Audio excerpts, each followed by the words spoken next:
Shalom and welcome to another episode in our ongoing series called Israel on Location. Today we're at Tel Lachish in the southern part of the lowlands called the Shephelah.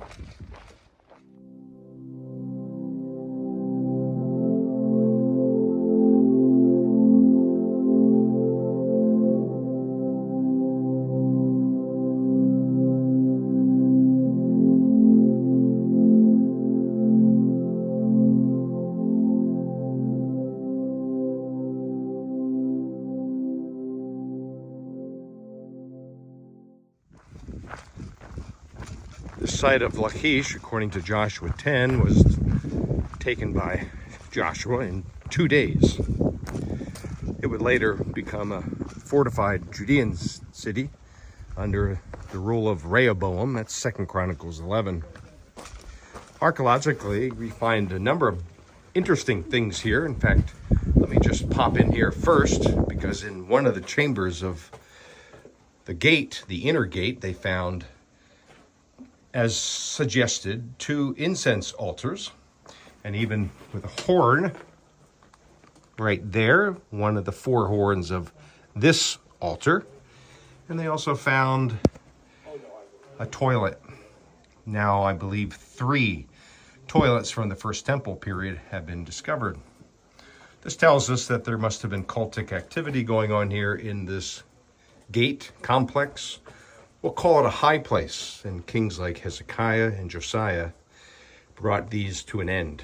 Perhaps, as someone suggests, what better way to put an end to a high place or defile it than to put a toilet there. Let's go to the outer gate of the city.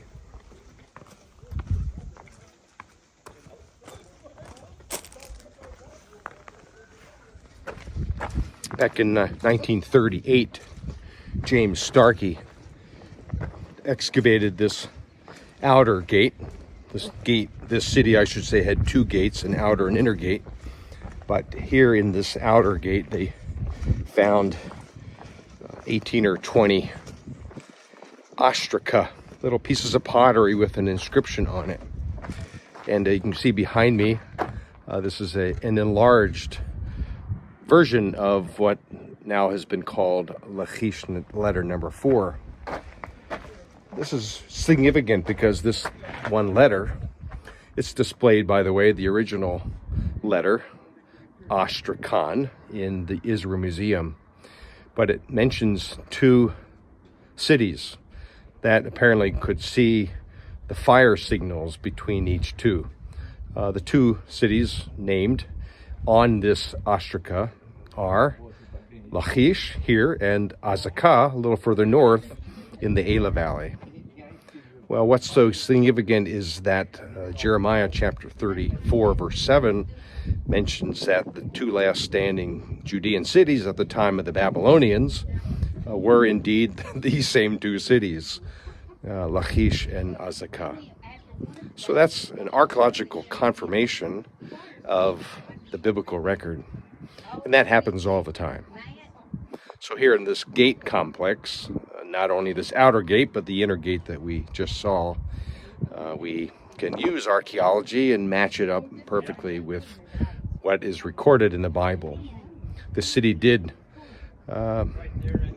was taken, I should say, by the Assyrians in 701. Sennacherib himself, the Assyrian king, tells us this on the famous relief that was found at Nineveh on the palace walls there. But the second and last invasion and destruction of the city were at the hands of the Babylonians, and this Lachish letter number 4 comes into play. So let's just take one last look at the walls of the city before we end this video. I think this is a rather good description of what this outer and inner gate looked like during the time of the Judeans living here. And incidentally, this was the largest city in Judah besides Jerusalem. We're about 35 miles from Jerusalem to the east and north of us. But we can see this restored wall. It's one of the walls, the inner wall of this double-walled city. That black line, if you can just barely make it out, is the restoration line. But on this other side is again a restored wall. It served as the outer fortification wall. So if we turn around and see what this gate looked like from the outside, there it is. One last thing that we'll see on our way out of this site is the siege ramp. Now in 701, Sennacherib, as he tells the story, he took 46 Judean cities, deported over 200,000 Judeans, and he surrounded Hezekiah, and I quote him, like a bird in a cage.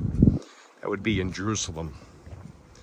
However, what the Assyrians did here, in order to defeat Lachish, was that they built a siege ramp. I just read a paper about a year ago of some theory that